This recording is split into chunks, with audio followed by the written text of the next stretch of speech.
Hi everybody, Dacob here. Welcome back to my fashion bunker. Many of you have requested me to give my opinions on the Jeremy Scott for Moschino Fall-Winter 16? I don't even know what year we're in. Yes, Fall-Winter 16 Men Collection or Man Collection. And a lot of you fans of Jeremy and fans of Moschino have come to me very confused about this collection, not knowing what to think about it.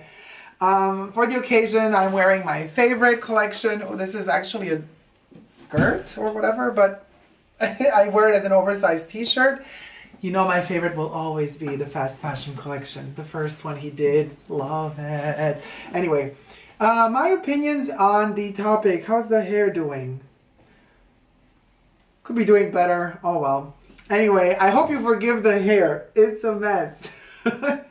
My opinions. Well, it's a bit confusing. Now, so where did he show it? He showed the collection in London. First things first.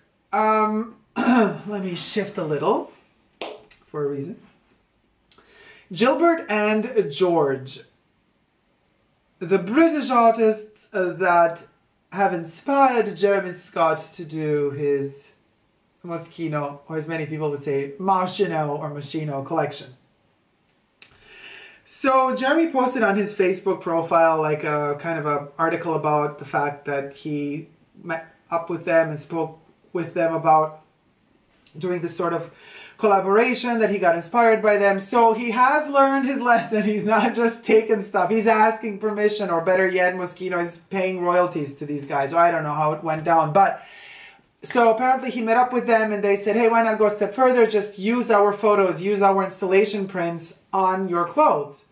And he was clever enough to do so because, I mean, now that, you know, for those of us who are into art, we'll immediately recognize the pieces. Now, as far as the looks go, look number 1, 2, 3, 4, 5, 6, 7, 8, 9, 10, 11, 12, 13, 14. We still have like no 15, 16, 17, no Gilbert and George, except for the poppy colors. Now, look number 22 is the first image where you recognize the face of a dude. That's Gilbert and George.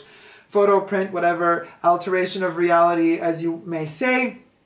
That was look number 22, number 23 as well, number 25 as well. And basically, I was still like thinking, oh wait, is that a portrait of a guy that Gilbert and George did, or is it not? So I was still kind of confused whether or not they were slightly altered and they were not really the originals. But then by the time look 32 kicked in, I was like, and 36, and 38, and 39, and 40. I was like, oh, okay. Okay, it's all about Gilbert and George. I got it. Art imitating life, life imitating art. Art meets design, design meets art. Yeah, I'm all for it. Why not? The only thing, first of all, yes, these clothes are for men and women in a way, even though it's the male collection. And I do understand that, you know, usually brands like this, they kind of, if it's the male collection, they're going to let a couple of chicks go down the runway and vice versa. But I still consider, and this is nothing sexist in any way, don't get me wrong, but I just think there were too many girls in the catwalk. It was too confusing for me. Like the ratio between men and women, I'm like, what? You did not make enough clothes for men? What was the deal here? I would have preferred it kept a bit more on the male side, because it's not like with Y3, for example, where men and women both are on the catwalk together. There's one show per season, that's it. But Moschino does 2 shows. They do the women and the men. So I guess this is going to be kind of more of a cruise women collection, and then there's going to be the main women collection, which we're going to see, where are we going to see it? In Milan, probably, for the fashion week, for the women fashion week. You know, to each his own. In March, probably, yeah. I wasn't a big fan, if I have to be honest. Like the first second I saw it, like the first jacket that went down the runway, my first impression was, oh, okay, what is his inspiration? Did he go to India and is, you know, those festivals that they do and the rituals that they do where they just like cover themselves up with chalk, all colors of the rainbow, and everybody's all colorful. They do that all over the world now. You know, it's become this craze that hipsters do, and it's a fun thing, and people, oh my God, there's nothing I hate more than that day in summer when they do this bullshit of a thing, and they all get high, they all get freaking crazy, they all think they're going to change the world. You're not going to change the world. Sorry to have to tell you this, to be the bearer of such bad news. But what you will change is my mood, because when I step in that subway or bus or whatever, and you've been sitting your fat ass or skinny ass, we're not judging here, body proportions, it's just a word of saying, guys. Don't get pissed if I say that. And you're spreading that dust, that colored dust, all over public transportation. Now, this is my point. I'm revolted by it. You know what I mean? I don't like that. You want to get all dusty and colored up from head to toe? Fine. I'm the last person to tell you don't do it. Do it. But don't sit in the bus where then somebody else is going to sit and get all dirty because like you're all dusty and covered with colors that if they get wet, they kind of get all mushy. No, no, no, no, no. So unfortunately, the first impression I got when I saw the first look on the catwalk was of that inspiration of that dust throwing it in the air and then like that chalk covering up the body. And I don't like that because of the reasons I just explained, right? So that was the reason why I felt like aversion, like, no, I'm against this. I didn't like it because it reminded me of something that I don't like. But then as it moved on and we realized, okay, there's like a bidimensionality about it, the drawings, the outlines, it makes it all look like comic-y, and especially, and this is another thing, I do not think that this collection was staged well. This collection works, and in fact, it works on some Instagram pictures that I have seen where there's like a close-up just of the torso with the black background, so something's kind of faded in the back. Then it works amazingly. Then the pieces pop out. It looks like an 80s cartoon or kind of early 90s flashy, ravey promo of a cartoon, when in reality these are clothes. That's when they really work. But the setting with this like wooden floor and this kind of like churchy kind of feel and vibe, it doesn't fit at all with what the clothes are. So what I'm trying to tell you guys is don't judge them too quickly. Don't just judge them by the setting that they have been set within. Try to extrapolate them with your imagination. I know you got that imagination, so use it and put them in another context, you know. I'm sure that they could pop out in an incredible way.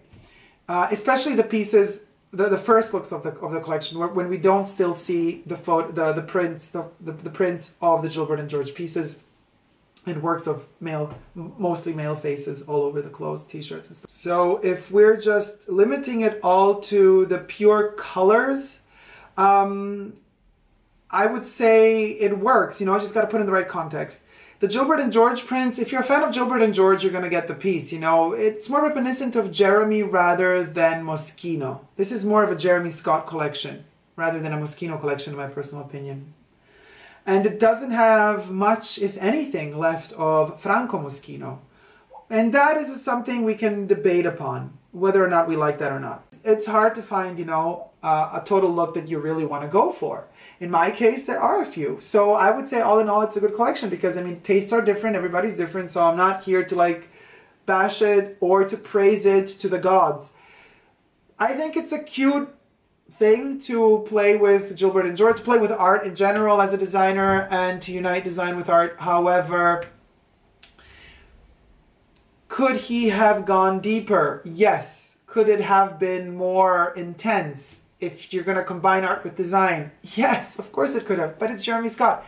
He's very poster, he's very pop, he's very now, he's very, you know, take a photo and that's it. He's not a lot about tailoring, you know, that's not his strength. His strength is the poster vision, it's the visual, and sometimes these visuals work incredibly on photos more than they do in real life. And another thing, since he has stopped his collaboration with Adidas, I'm seeing some of like track tops and hoodies and stuff, or bondage pants that he used to do for Adidas kind of transferring into Moschino more and more. I guess he misses it or maybe doesn't, but definitely I'm sure if he's intelligent enough, and he's extremely intelligent, so I'm sure he knows this, his audience, public and fans will be missing that sort of stuff. So he's implementing that within the Moschino range. And I think that's a good thing because there are people that really like a lot his Adidas pieces, which will no longer be available from Spring/Summer 16. I hope you've liked this decent length review of Jeremy Scott from Moschino Fall Winter 16 Man Collection. If you have, don't forget to share it with others. Give me a thumbs up on this video if you liked it. Leave me comments in the comment section down below. And don't forget to subscribe to my channel if you wish to see more. I love you guys. And what would be a say I would like to say to conclude this? Don't give up on love. See you all soon. Love you. Bye. Mom. Hey guys, I hope you enjoyed my video, and if you haven't already, don't forget to subscribe to my channel and check out some of my other videos. I'm also on Twitter, Facebook, and Instagram. So come on over guys and join the fun.